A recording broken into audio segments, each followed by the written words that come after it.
She sits in front of the television for hours at a time, idolizing monsters because they look the way she wants to look. She doesn't see who they are inside, and she doesn't care that beauty is only skin deep. She thinks she is an abomination because when she looks in the mirror, she sees herself, not the models on TV. She doesn't remember the sweet taste of fresh cookies. She can't stand the smell anymore. At lunch, she claims she isn't hungry, disguising the fact that she has a phobia of calories. She has trained her body to refuse food and gets nauseous just looking at her bow. However, it was her malnourished body and pale skin that exposed her for what she was. Friends knew she needed help, but wouldn't acknowledge the fact. They feared she would refuse the help that she desperately needed and be offended by their attempts of healing her. For 3 years, they watched her petite body deflate, leaving a skinny memory of their pricky 4th grader. It wasn't until she reached 7th grade when someone took action. Her father woke her up before the sun, and he didn't tell her where they were going. 70 miles later, they arrived in a hospital where he left his ill daughter, who eventually lost her freedom.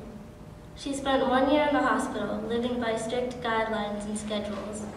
She befriended girls who, like her, were insecure. The one she became closest with was in the hospital for 14 months and wasn't getting better.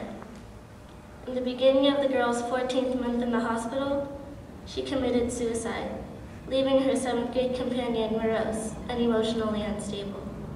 As a result, her happiness vanished. Leaving the hospital was like coming home from war or being freed from prison. Her outlook on life was completely changed. She died a little with every breath and step she took. The glass was always half empty, and her world was always dark. However, after months of therapy and love from loyal friends and family, her wounds closed. Today, she sits in front of the television and sees the monsters that changed her life, and she says to herself, there's no such thing as monsters, because the models on TV have gone through many procedures, and a limited amount of their beauty is natural. Unlike Plato, she can't sculpt her body to perfection, but she can love who she is. When she returns to school as an 8th grader, she shares her story. She tells her friends that every time they look in the mirror and don't like what they see, they need to keep in mind that internal beauty is eternal beauty, and perfection is a word with no definition. Thanks. Calvin, wake your lazy butt up. I emerge from my bed, and like a penetrating shot from wet gym socks, I'm hit with a terrible stench. What can the smell be? It's probably the fart stirring my slumber, which could have come from last night's outrageous Thanksgiving dinner. No regards to the smell. I drag myself to the window. Beyond that window, the skies are clear and blue, the birds chirping their harmonic noises, and the smooth winds breezing against the trees. My heart warms and tears cascade down my face. What? Why? Regardless, my quiet reflection is over. As school exposes its ugly head. Fast forward to 5th period, a hopeless gaze into the tick-tocks of the clock. How much more boredom? In a sudden appearance, Miss Martinez, our science teacher, announces the arrival of a new student. Her name is, oh my freaking shiznits. I cry. Are my eyes deceiving me? This girl, this picturesque angel, shows me what true beauty is. Those eyes, those crystal pearls, make the stars look like deformed chicken feet. That style, that wearable artistry, makes Calvin Klein look like last season's failures. That hair, that waterfall of silk, would even make ushers stop and stare. Last but not least, that face, that flawless silhouette would even make Angelina Jolie look like a frog with outstretched wrinkles. Wow, she is utterly amazing. I approach her, and after a few moments of engaging conversation, I'm hooked. She is real, not a fake chick who pretends to be somebody they're not. She can laugh, a really refreshing laugh, not a timid giggle. Not only is her personality special, but she's the only girl that embodies true beauty and brains. Out of my league and out of my reaches, but a quest for the princess, as I am the village clown. 4 months later, with my head stuffed into my locker. Hey Calvin, you're gonna get your girl, right? Feeling the rush of adrenaline, I yelled at her to stop. Quivering with fear, I unleashed a few words. Do you want to go out with me? Silence permeates the air. One dead stare, and her eyes to mine. Wait, one dead stare from her eyes to mine. Not even a single word. What went wrong? Everything. My style, pale skin, my ugliness. It's time to change. A year has passed, and the improved Count Thatch of 8th grade has arrived. An unchallenged style, a blindingly smooth tan, and a myriad of sexy dance moves are now at my disposal. If there is an award for most improved sexiness, I am the one to win. A few hopeful months later, my days as the new Count Thatch are ultimately the same as the old. It seems like the movie star girl always rejects the geek, while I'm the geek. It seems like the loser always falls in an effort to climb Rapunzel's hair, while I'm the loser. It seems like the dragon has eaten the village idiot, while I'm the village idiot. However, this geek is the greatest dancer ever. 2 months after New Year's, a group of African dancers visits our school. They dance, but nothing like me though. Who wants to dance? The visitor asks. Several students, including me, blaze to the stage. Music gradually begins and the beats thump with force. That's our signal. Wow. The only reaction we get from the crowd as we dance like hormone-crazed monkeys.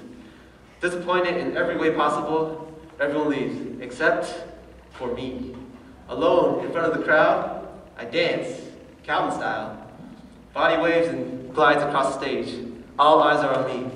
Moonwalks and aerial spins throw out and about. Everyone's going crazy. Seconds till my grand finale. I see her eyes, blank and unamused. I suddenly feel terrible inside. I stop and fake an ugly smile to the crowd. Is the Great Wall of China holding me back? Did the lions bite off my legs so I can't chase her? Did space rays transform me into an ugly monkey? Am I going to keep chasing an uncatchable girl on an endless road? Or turn back countless miles to whence I began? I graduated and went to the dinner dance alone. You probably know why. It's 10th grade now. 9th grade was a blur with a lot of pain through desire. It was hard holding on to my hopes like brittle glass, but only to have it shattered constantly with my hopes like brittle glass. Brittle glass, but only to have it shattered constantly with my slippery butterfingers. It was hard crying a year's worth of tears in a single night, but only to feel myself drown without dying. And it was hard waking up from a nightmare, but only to wake up in another nightmare, reality. No more. So what did I choose? My heart belongs to her, and I'll keep fighting even beyond the very end. Never going to give up. Oh, I never mentioned a name, which happens to be ... I guess I'll a little commentary right now. Okay. My story, in any and all means, is not the most inspiring story and never will be. However, if I can inspire at least one kid in this world to endure and persevere in the worst of times, at least in the slightest of circumstances, my story will have some kind of meaning. I've seen the impact of Mother Nature. 2004 Indian Ocean tsunami that left kids younger than me to do physically torturous demands, and the Haitian earthquake that ruined the country with almost all of its residents already under the poverty line. These people, survivors of cataclysm, they all have better stories to tell than I do. Wartime victims of the Holocaust, Khmer Rouge, rape and knocking, etc.